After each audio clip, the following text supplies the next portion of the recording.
passionate instigator and dynamic problem solver, Dr. Kevin Ross Emery, the host of the Dr. Kevin Radio Show, will be taking you outside the box, behind the curtain, and identifying the load of BS we are fed every day. And now, Dr. Kevin. Hello, everybody. Well, I am not Dr. Kevin. This is Matt Connerton. If you're a regular listener to the Dr. Kevin Show, you might be familiar with me. I typically join Dr. Kevin during the program the first Thursday of every month. But every once in a while, Dr. Kevin needs a night off and asks me to guest host for him. And I'm always honored that he asks me that and trusts me with his program. So happy to do so. And welcome tonight to the Dr. Kevin Show here on OMTimes Radio. And joining me is Jill Lublin. I had to ask her earlier how to pronounce her last name. How are you, Jill? I'm doing great. Thank you. Great to be here. Yes, welcome to the show. Do you have a prior association with Dr. Kevin, or did you meet him recently, or how do you know him? Yes. Oh, my gosh. We were so lucky to have worked together, to have been to CEO Space together, to play in life together. It's been wonderful. Oh, very good. Very good. How long have you known him? Oh, probably close to 10 years now. Oh, okay. Well, not to brag, but I've known him a little bit. I've known him a little bit longer. No, actually, probably not that. Maybe. Yeah. No, I understand. No, I've probably known him about that long. But wonderful. Is this your first time on the show? I think actually my second. Second. Okay. All right. Well, you are what do you call yourself? A PR agent, a public relations specialist. I'm a public relations specialist, master strategist, and international speaker and author. Oh, very good. So we have plenty to discuss. Absolutely. Now, what is a public relations specialist?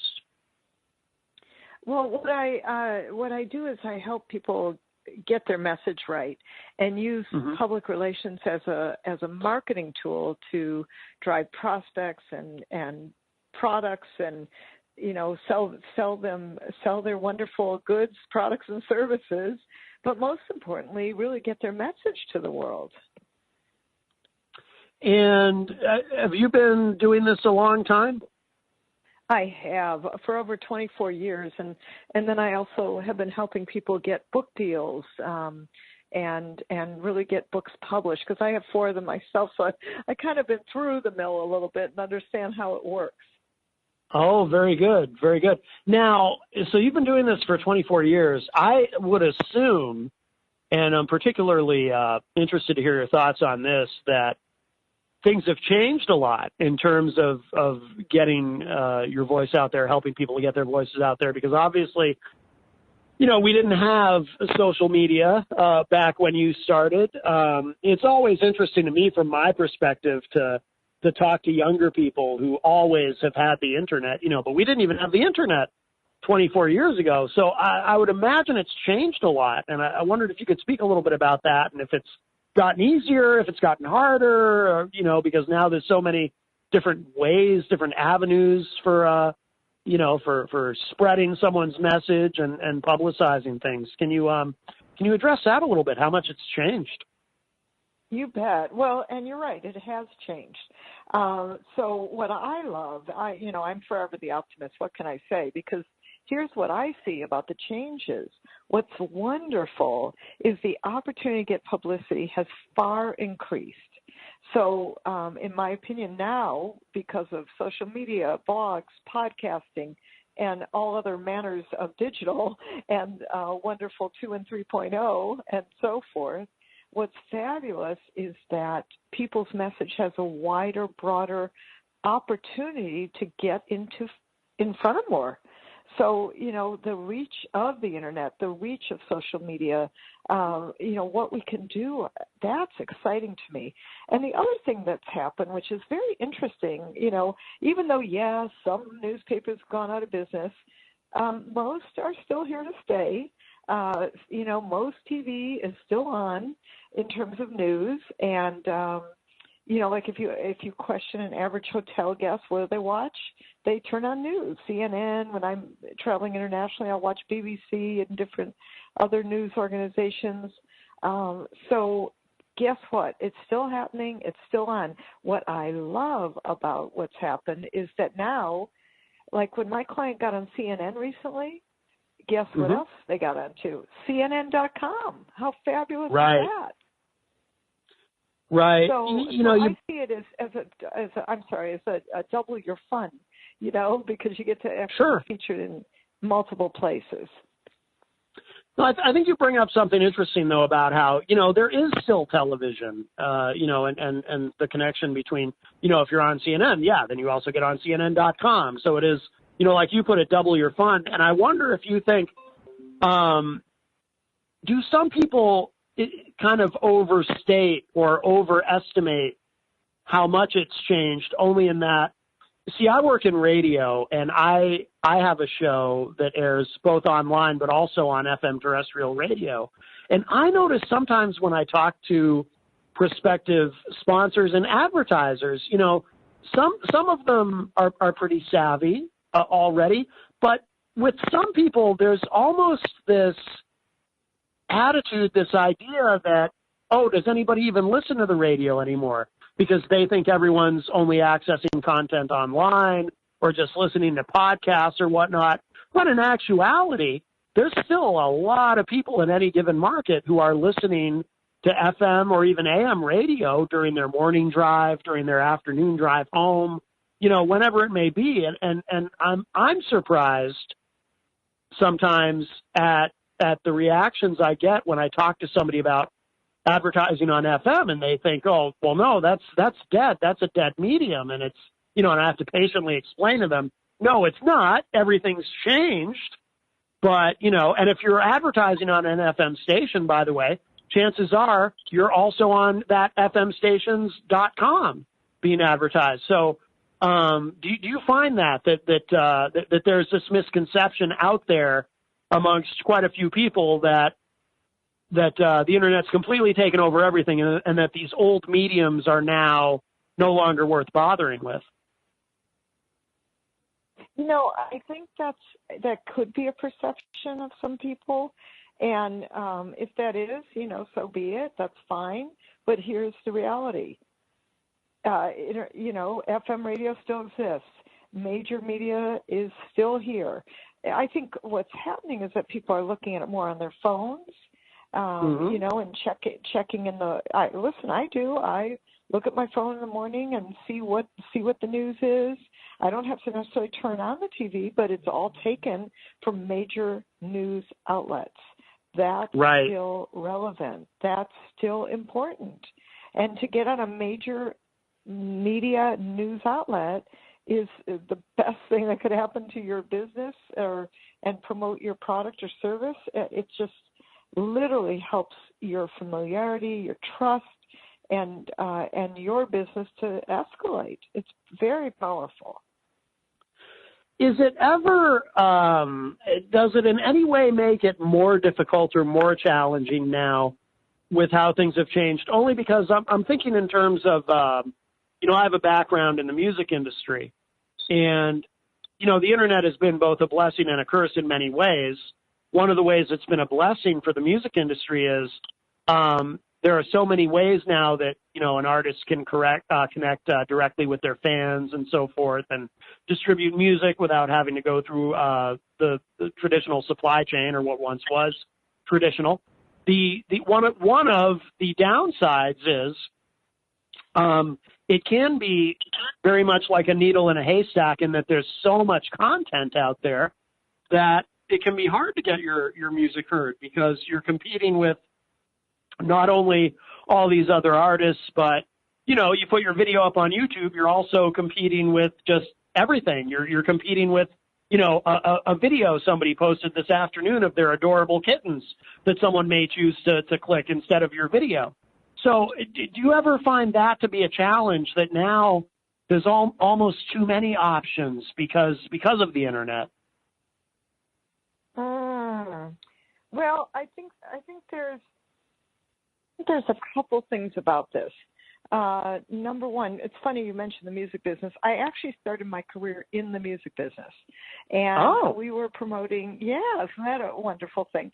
We were promoting independent artists, and with, on record labels, we didn't have any budget. And that is how I got my Guerrilla Publicity chops down, because what's fabulous is, we were really working on Guerrilla Publicity, getting their name out there. So what I love is that artists can get out there now in ways they never could before. This is, to me, what I love about the expansion of what I see as publicity, in that we've got so much more opportunity to reach people more quickly and faster than anybody's ever had in the history of the world. And that is exciting for building your name recognition and familiarity factor, and really, having people know who you are. Right, absolutely. And when did you, can you pinpoint, probably difficult to, but when did you really kind of notice, because you've been doing this for so long, that things were really changing, when the internet was really becoming a factor? Because I still vividly recall, the days of logging on to AOL and going into these different chat rooms and not really knowing that it was going to evolve the way that it has. I mean, what would you say, like maybe mid-1990s, or when do you think it really started to change? Or actually, I should ask more specifically, when did it really start to affect how you approach your work? Well, certainly in the 90s, I actually owned a public relations agency, and we did, things the traditional way, and that was great.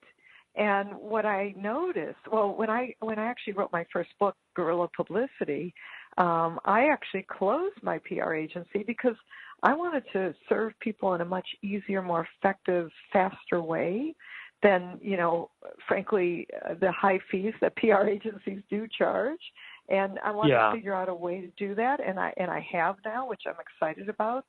And what I'd say is, I also was seeing the waves of the change, right? And I think, although that affected it, I think social media had even more impact, because people think, if I do my social media, I'm doing PR. Well, no.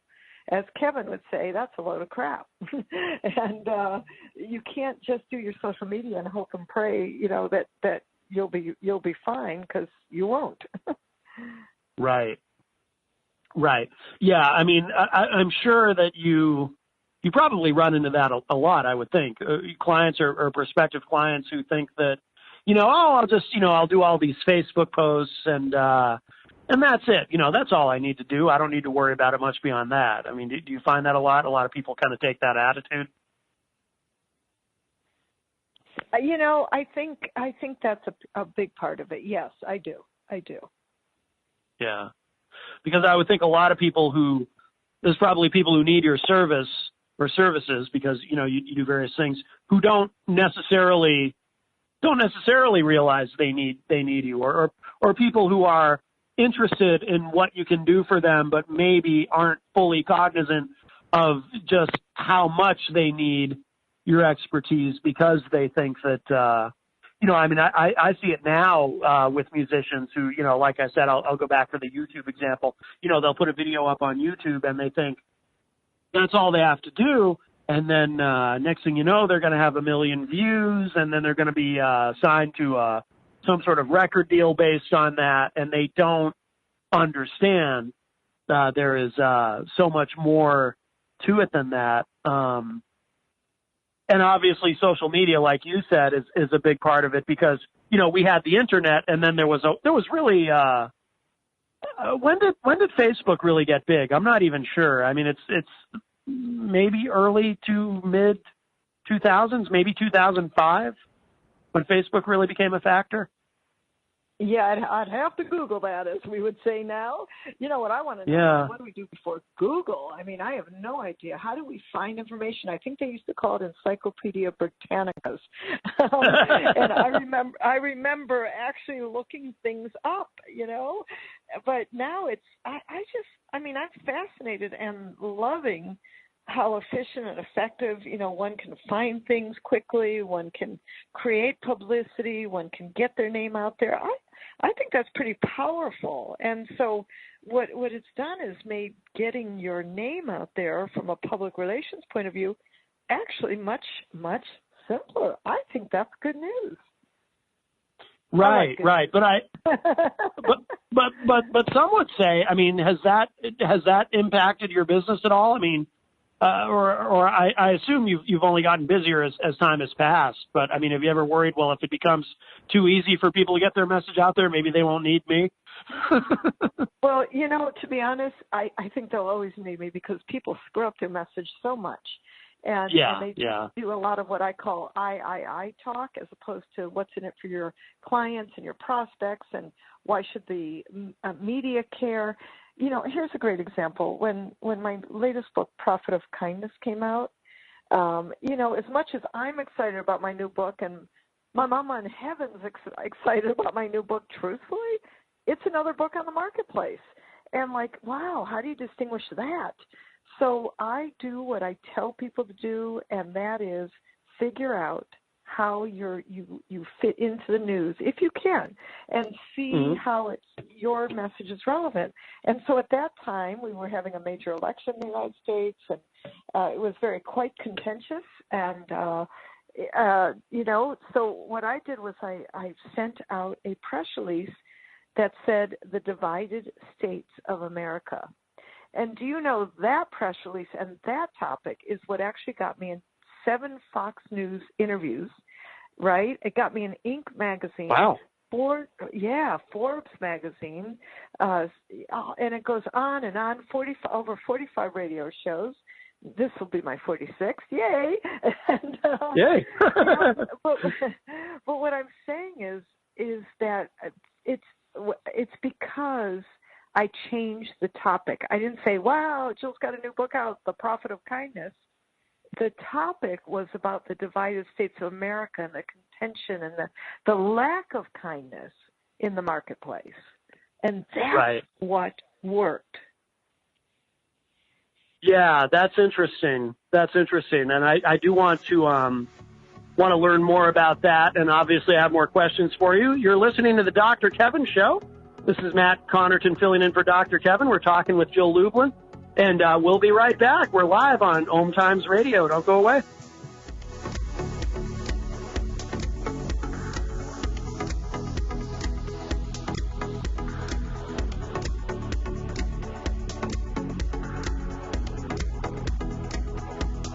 Conscious media for conscious minds. OMTimes. Have you ever wondered how to change your love paradigm? The secret key is finding a love partnership, not just a regular connection. How do you find these? Through conscious relationships. Ascending Hearts Dating is a dating site for people like you that believes in second chances and a different type of spiritual connection. Try Ascending Hearts for free today at ascendinghearts.com and change your love paradigm. Ascending Hearts, the premier dating community for the spiritually awake. Tune in to The Practical Intuitive, Mind, Body, Spirit for the Real World with me, host Robin Fritz, Mondays at 2 p.m. Pacific, 5 Eastern. I'll cover personal and business intuition, animal communication, mediumship, space clearing, past life regression, shamanic insights, energy healing, soul choice, and more, all to help you tap your own intuitive and healing skills. No ifs, ands, or buts. Hi, this is New Age Grammy winner Paul Avgerinos. Thanks for listening to OMTimes Radio, and please support my peaceful healing music with a purchase at iTunes, Amazon, or wherever you shop for fine music. Just put my name into the search engine, Paul Avgerinos. A, V like Victor, G like George, E-R-I-N-O-S. You can also visit me at roundskymusic.com. Thanks for listening, and I'm wishing you the brightest of blessings.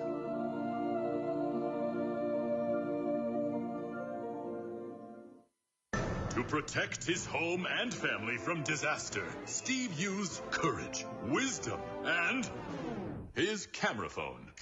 That should do it. Way to go, Steve! By simply taking digital pictures of his family's important documents, Steve can always have them stored safely online, no matter when disaster strikes. Learn other simple ways to protect your home and family before a natural disaster at ready.gov. That's ready.gov. A message from FEMA and the Ad Council.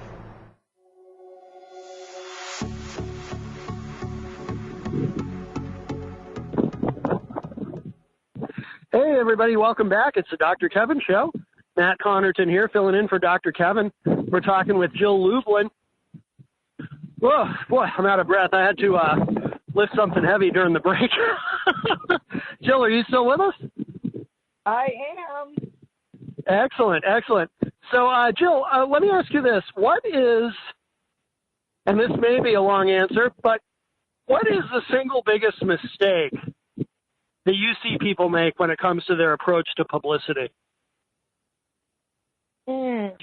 Well, should we start with not doing any? That's a big mistake. Yes. That's number one. Yes, that's number one because, you know, I love people who come up to me and say, I'm the best kept secret. Like, don't tell me that. There's a bit of a wind chime, just so you know. You know, people will say, "Oh, I'm a best kept secret." Don't you know? I'm like, no, don't tell me that. You don't want to be bragging about that. So, right. So I would tell you that that's a bit of an issue, that they just don't do anything, and that's a problem, and or end up in the media for the wrong reasons. What about in terms of social media? Because I would think that that's something that would be rife with all kinds of errors. Yeah, you know, my general thing about social media is don't go shouting from the rooftops your personal opinion all the time unless that's what you're known for. I mean, Dr. Kevin has this thing around, you know, fabulous expression, and that's okay. That's part of his brand. But I just think, you know, people have gotten in trouble making some, shall we say, statements in certain ways, and I say be careful. You know, keep your especially in this political environment, on the whole, keep your political opinions to yourself, unless that's what you're doing, right? That's what your business is. But I've seen people in their business page getting political or getting on some soapbox about something. I don't know that that's helpful to your business. So I would generally say keep your business. I mean, do I put in some personal things? Yes.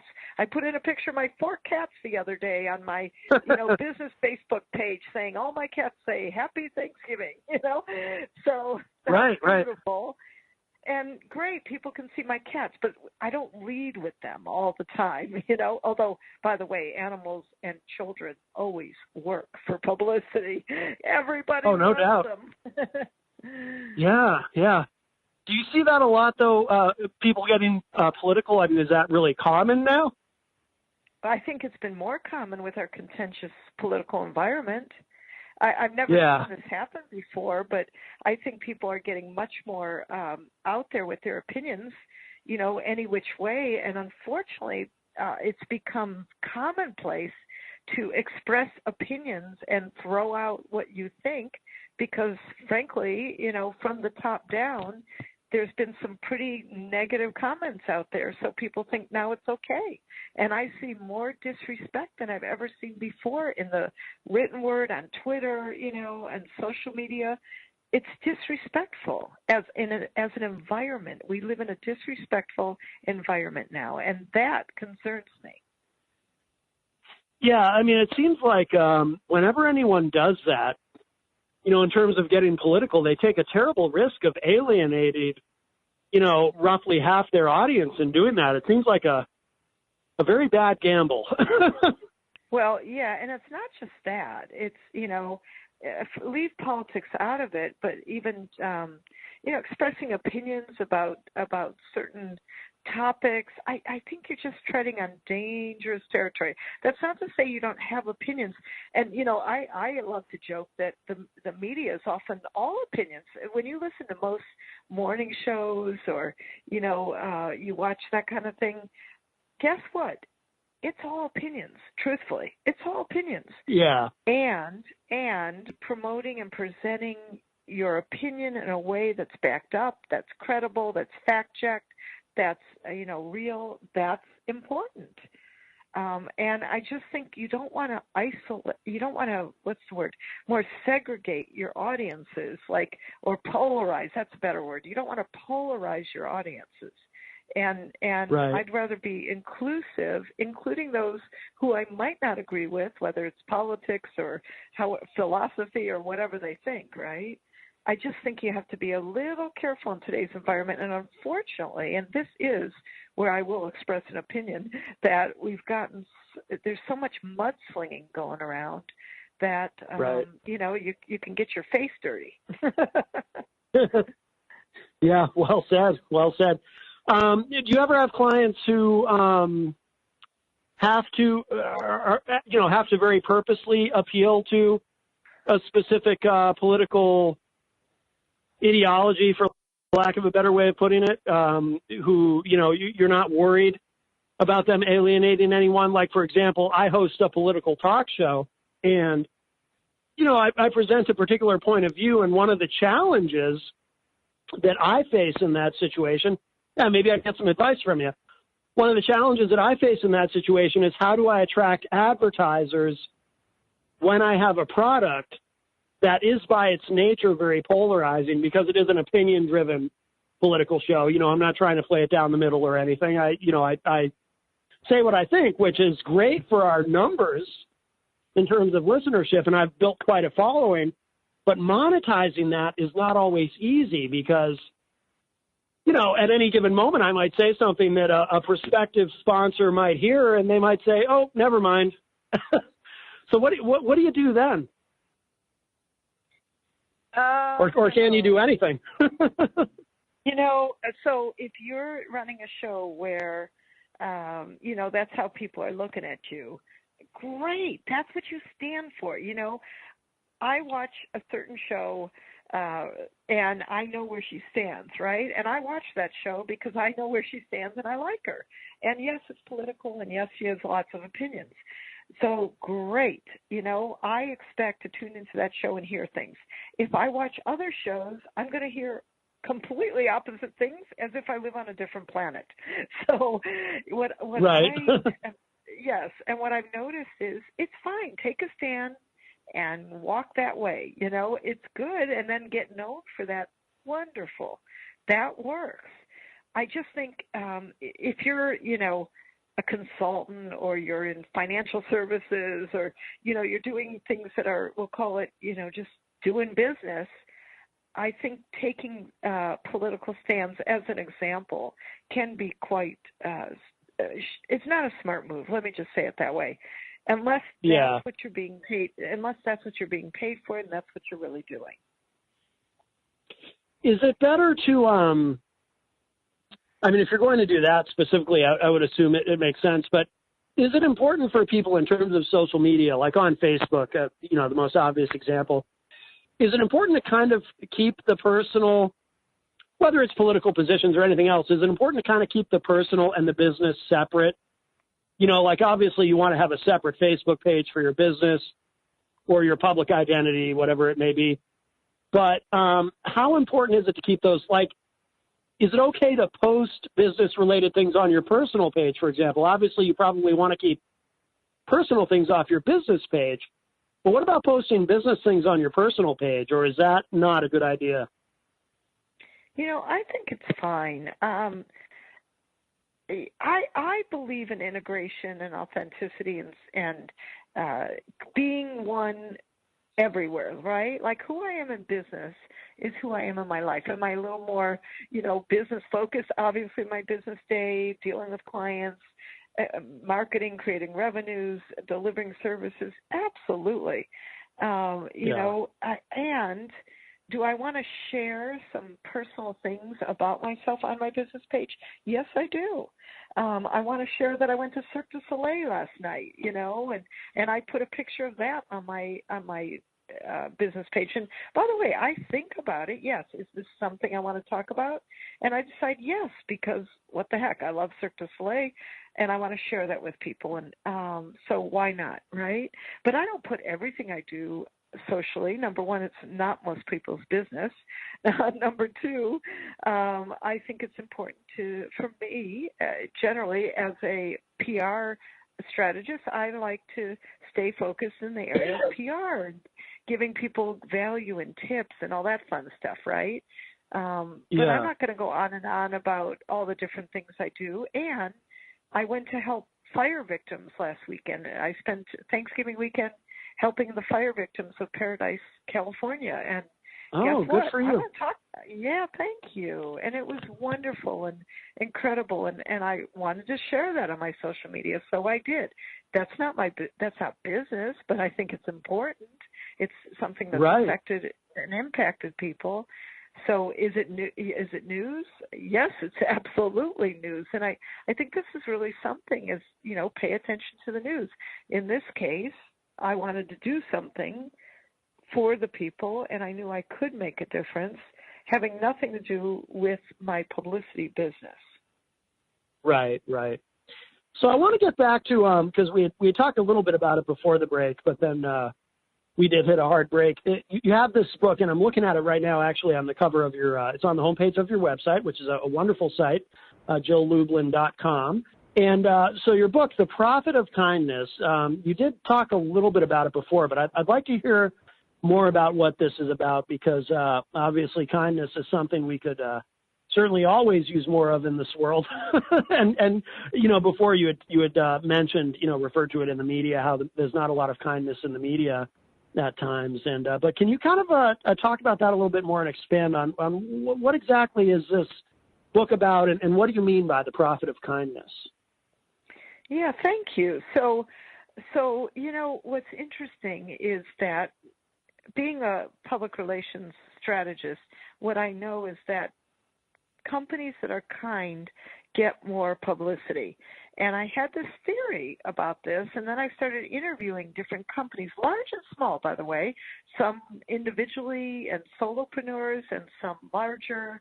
And what we found consistently is that companies that are kind, or consultants that are kind, no matter which way you take it, are just generally tend to be happier, have more clients. They tend to be purpose-driven. So these are all good things, right? And then what I did was I started creating some words, and these words were items. You know how everybody's so concerned about ROI, return on investment? Well, I made up a new word. It's called ROK, return on kindness. And so, so we have 7 rocks, ROKs. These are ways that you can get return on kindness, and they include things like flexibility and patience and generosity. And we have 7 principles that are return on kindness principles that help your business, frankly, make a lot more money. And that's a good thing. And we really, in a way, if you could say it like this, proved that kindness gives you profit. And you're not doing it for that, but realistically and consistently, we found that kind companies made more money. I don't think that's a big surprise. But it's what we found. It's not a big surprise, and it seems obvious, and yet there are so many businesses, that don't bother, that don't seem kind, or certainly that don't necessarily, treat their employees kindly and so forth.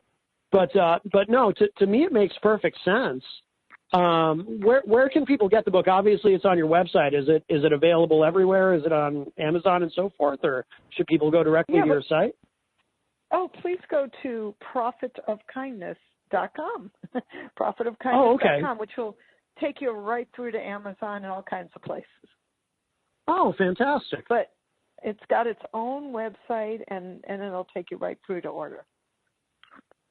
Yeah, no, I'm looking at the site now. Yeah, very, very nice. Do you do, this is kind of a geeky question, but do you do your own web design, or do you hire someone to do that?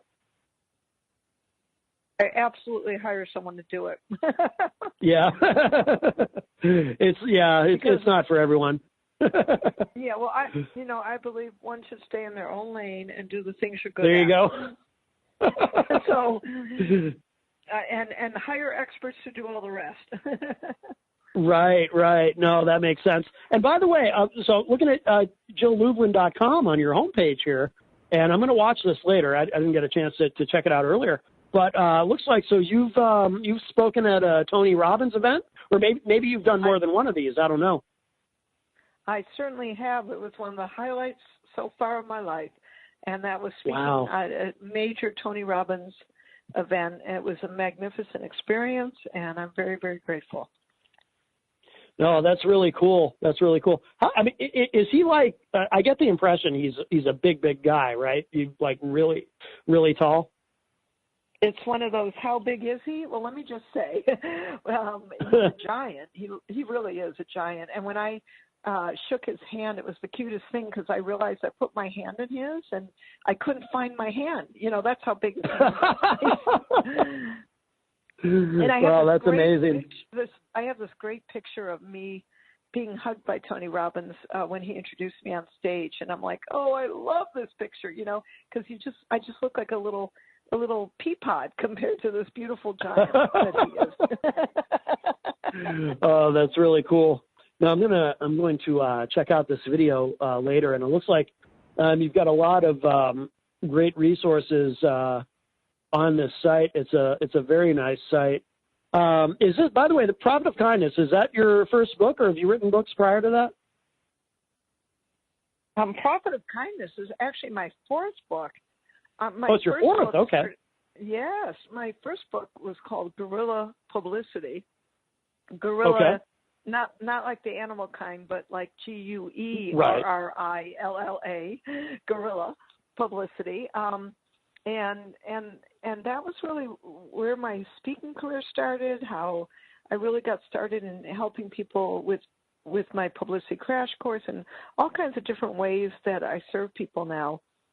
And it also helped me start to get people book deals because, frankly, I know what it takes to get a book. Now I've done 4, right?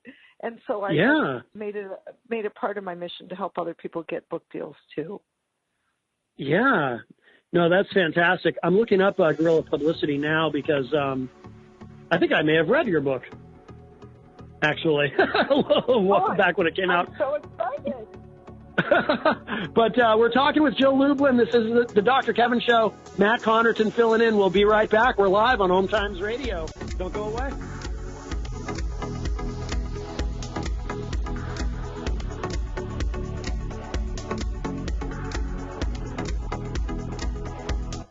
The Real Conscious Connection. OMTimes Radio. IOM FM. The number one reason girls drop out of school in sub-Saharan Africa is lack of access to feminine hygiene products. The Pads for Schoolgirls Project, an outreach of Humanity Healing International, is changing this paradigm by setting up sewing programs at schools, teaching girls a vocational skill, while producing the reusable pads that help keep them attending classes. The girls pay it forward by making and giving pad kits to other girls in need. To learn more, visit humanityhealing.org. Humanity Healing is where your heart is. Hi, I'm Kelly Fox, host and astrologer of The Astrology Show. Each week, I'll give you access to the current transits, which are a valuable tool that provide astrological information to help unlock the potential each of us has. Understanding the stars can help steer us in the right direction to make better informed choices. So if you're wondering what's going to happen in your week ahead, be sure to tune in to The Astrology Show for guidance, Mondays at 9 p.m. Eastern Time.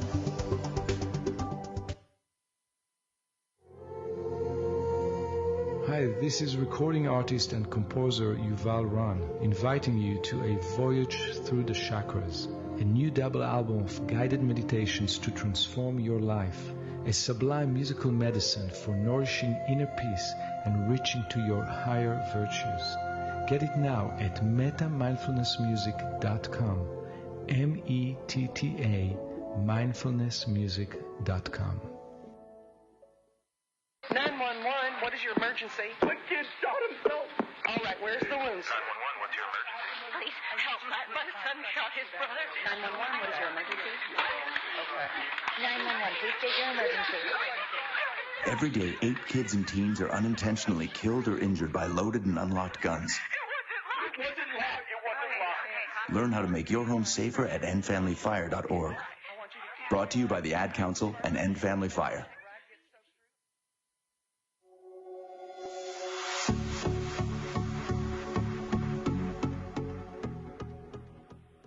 Welcome back, everybody. You're listening to the Dr. Kevin Show on OMTimes Radio. My name is Matt Connerton, filling in for Dr. Kevin this week, and I'll be back next week, of course, as well. I'm on with Dr. Kevin the first Thursday of every month, though he occasionally asks me to guest host for him if he has a schedule conflict. He's a busy man. I'm pretty busy myself, but I'm always honored to fill in for Dr. Kevin. I'll give my own show a quick plug. I'm the host of Matt Connerton Unleashed, which you can hear weekdays 4 to 6 p.m. Eastern at ipmnation.com/live1. That's ipmnation.com/live1.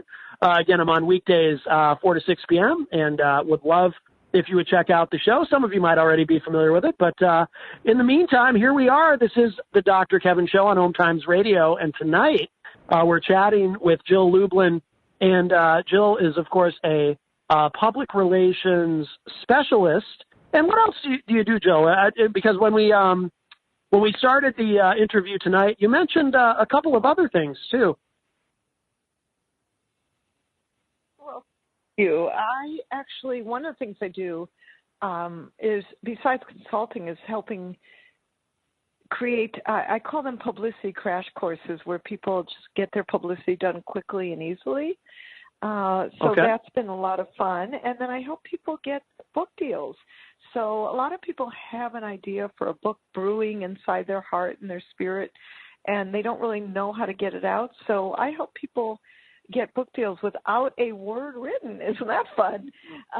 Really? And yes, and promote it to publishers and agents. And then people who have self-published books, I go to the London Book Fair and the Frankfurt Book Fair in Europe several times a year to help people get foreign rights deals. So that's been a lot of fun, too.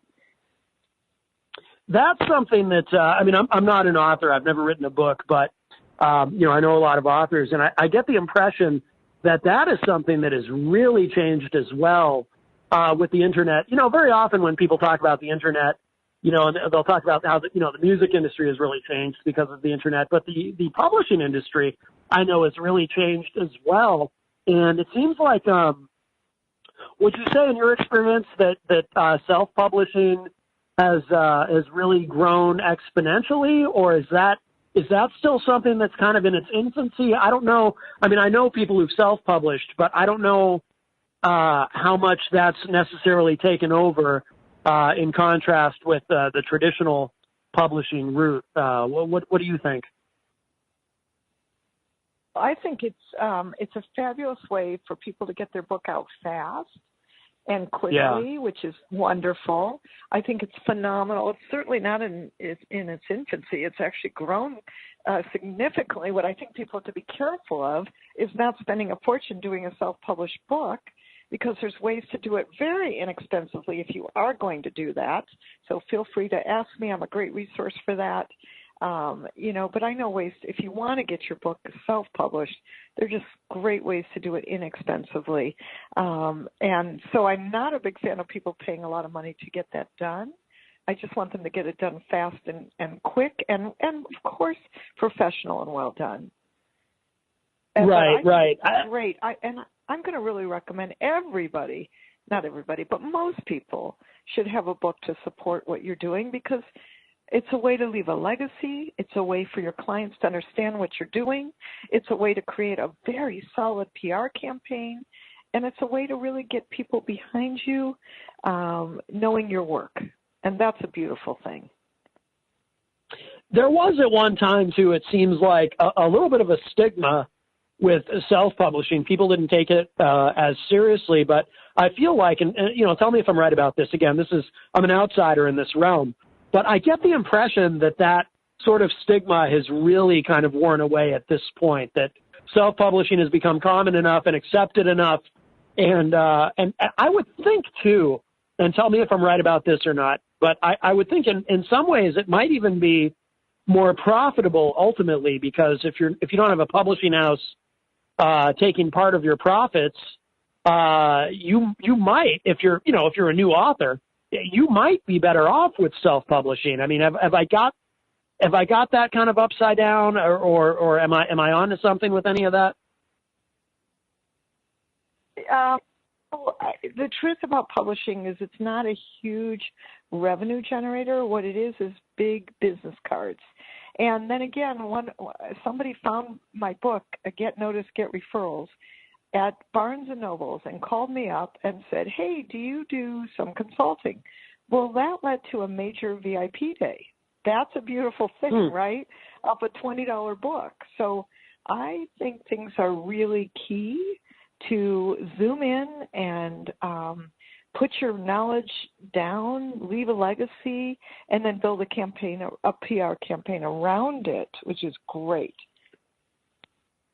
So I like that. So it's really like a big business card. Exactly. That makes sense. Yeah.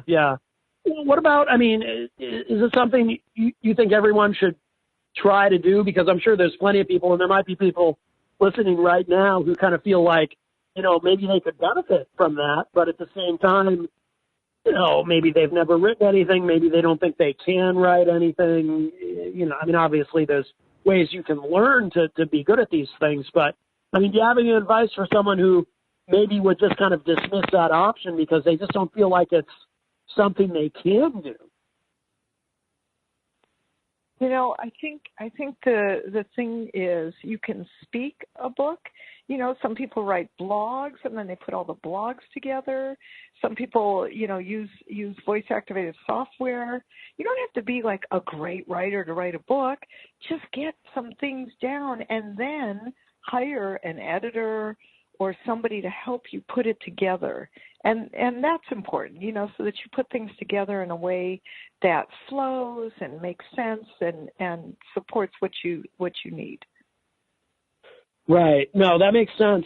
And what about, do you have clients who are not so much interested in taking that approach in terms of using it, like you said, as a big business card, but rather, they're aspiring novelists who are just kind of trying to figure out a way to enter the market, but they, and they're kind of trying to figure that out, or do you try to work strictly with clients who just maybe they have a product or service and the book will help them to promote that?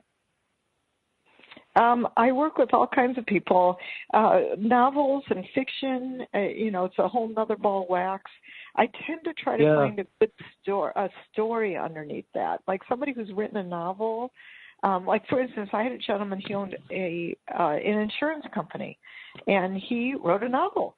And so we didn't publicize exactly the novel. What we did was publicized his love and desire to start a new phase in his life, to turn a corner in his career, to try something creative.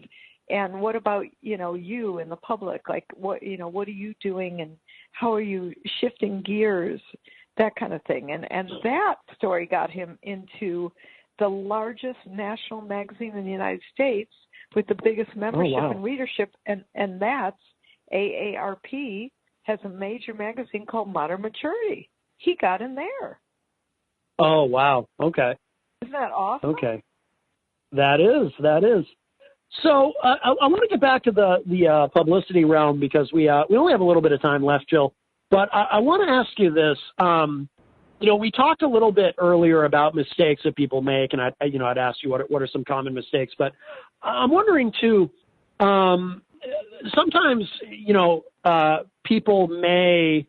I think a mistake that people can potentially make is making poor choices in terms of what they attach themselves to, or what they maybe agree to do. For example, and I, having come from the music industry, I tend to go back to that a lot.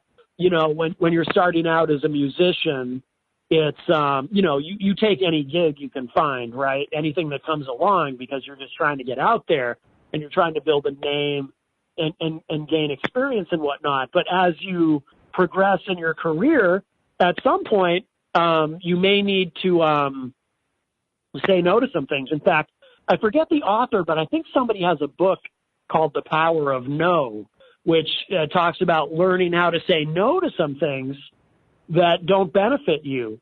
How can people kind of figure that out? How to say no to things, or should people say no to things? Maybe you shouldn't say no to really anything if you're relatively early in your career, and just grab every opportunity to promote yourself. I mean, how do people determine that, and how do people whether or not they should say no to things, or if they're at that level where they can't afford to say no to some things, and what should people be saying no to?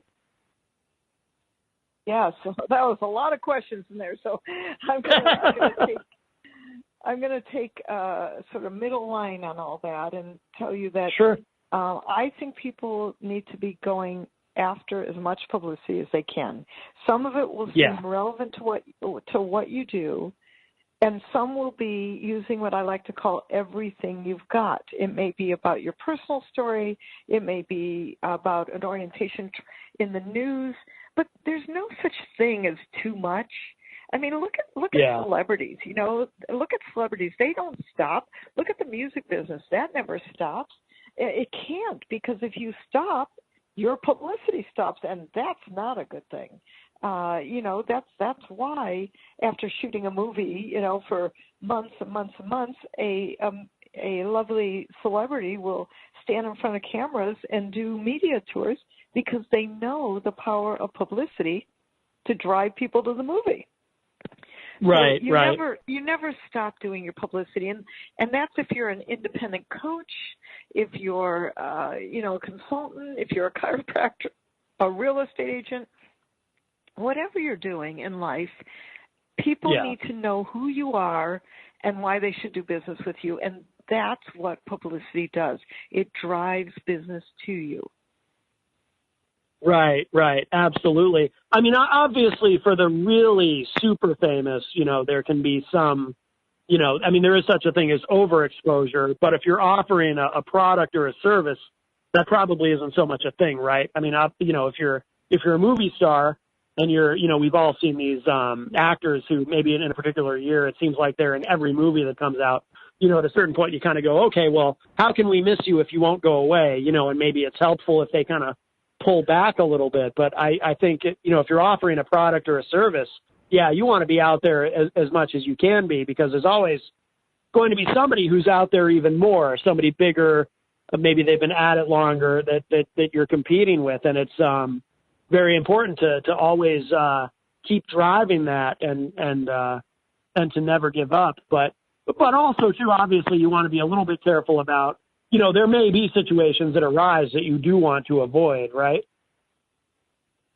There are situations, yes. I mean, obviously, you don't want a bunch of negative press, right? Right, and you don't want to be remembered for anything, for any bad deed, shall we say. You don't want any of that, but, mostly, most press is not going to be bad press, not what the people are listening to this show, and I'm not overly concerned about that. I just want people to take a step and start making media happen. Baby steps are good. Whatever steps you can take, it's all good. Yeah, absolutely. What should, and we're going to be out of time shortly, but people who are interested in working with you and being your client and using your expertise, what should they know? I mean, do you have specific criteria in terms of who you're willing to work with, and do they need to be already at a certain level in their career, or in terms of their own publicity that they've done, or what's kind of the bare minimum somebody needs to have before you will take them on as a client? the bare minimum is a willingness to focus on a message that works in the media. And I've worked with people from just starting their business, from transitioning businesses, so maybe they don't have a lot in the new business, but they're wanting to enter a new field or transition from one thing to another. I've worked with celebrities, sort of a lot, everything in between. I love that because I love, each one is so different in terms of what's needed, and I look carefully and analyze what's there, what needs to be there, where the holes are, how do we fill in the gaps in ways that are powerful and positive for what the goals of that client is. So it doesn't matter whether you're just starting or 20 years down the line. It might be different elements we consider for how to put your message out there. And I bet it's cool, if you work with a celebrity, that I'm sure that's exciting, but I'm sure it's also probably just as exciting, or maybe more so, if you're working with someone who's just kind of very early in their career, and then you're helping them to really expand. That must be a fun journey that you get to go on with your clients. But Jill, we only have about a minute left, so I want to make sure we get this in. Again, your website, JillLublin.com, or Lublin rather. And anything else, just really quick? I hear the music. Anything else, or should people just go to your site? Just to really know your message matters. All right, very good. Jill Lublin, thank you so much, and thank you all for listening. Always a pleasure to guest host on the Dr. Kevin Show, and I'll be on with Dr. Kevin next week right here live on OMTimes Radio. So make sure you tune in for that. Jill, thank you again, and I will talk to you all soon. Thanks, everybody.